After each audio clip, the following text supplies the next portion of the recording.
दोस्तों रामायण काल के सुग्रीव, वानराजवली, कार्तवीर्य, अर्जुन, खार, कुंभकर्ण और रावण, दोस्तों भले ही इन सबको जानते होंगे, लेकिन दोस्तों शायद ही आप इनकी शक्ति और क्षमता से वाकिफ होंगे। दोस्तों ऐसी और जानकारी वीडियोस देखने के लिए हमारे चैनल को सब्सक्राइब जरूर कर लीजिएगा। दोस्तों सबसे पहले चलिए जानते हैं कुंभकर्ण की शक्ति के बारे में। दोस्तों कुंभकर्ण रामायण में सबसे शक्तिशाली राक्षस था, जो केवल अपनी आंतरिक शक्ति पर, दोस्तों रामायण के अनुसार उन्होंने अकेले ही इंद्रदेव, यमराज, कई अन्य देव, किन्नरों और अर्धदिव्य प्राणियों को अपनी शारीरिक शक्ति से ही हरा दिया था। और यहाँ तक कि कुंभकर्ण ने एक शिशु के रूप में इंद्र की वज्र को प्राप्त किया था। और कुंभकर्ण टोने टोटके में भी कुशल था, जो अपनी इच्छा से कभी भी रूप और आकार को बदल सकता था। और उनकी रास्ते में खड़े कई हजारों वानरों को आसानी से उसने हरा दिया था। दोस्तों यहाँ तक कि अंगद और सुग्रीव को भी बिना किसी मेहनत के ही कुचल दिया था।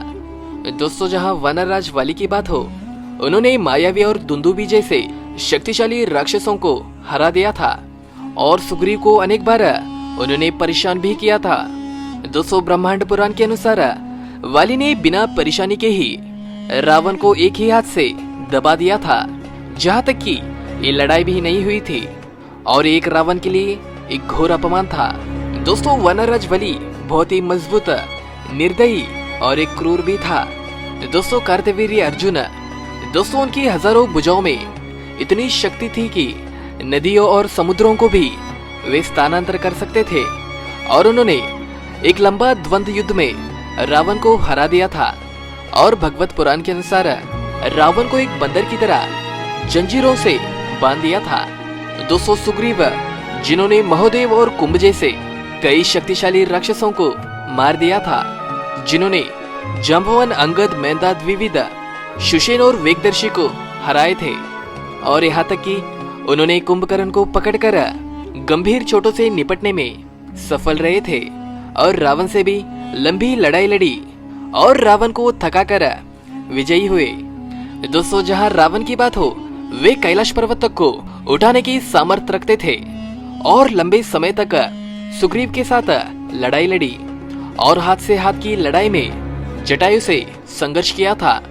दोस्तों रावण का लड़ाई हनुमान से भी हुई थी, लेकिन हनुमान जी ने उन्हें कुचल दिए थे।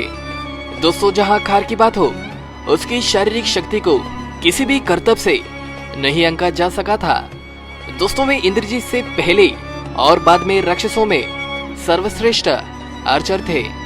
और यहाँ तक कि उन्होंने श्री राम जी के धनुष और कवच तक को तोड़ दिया था।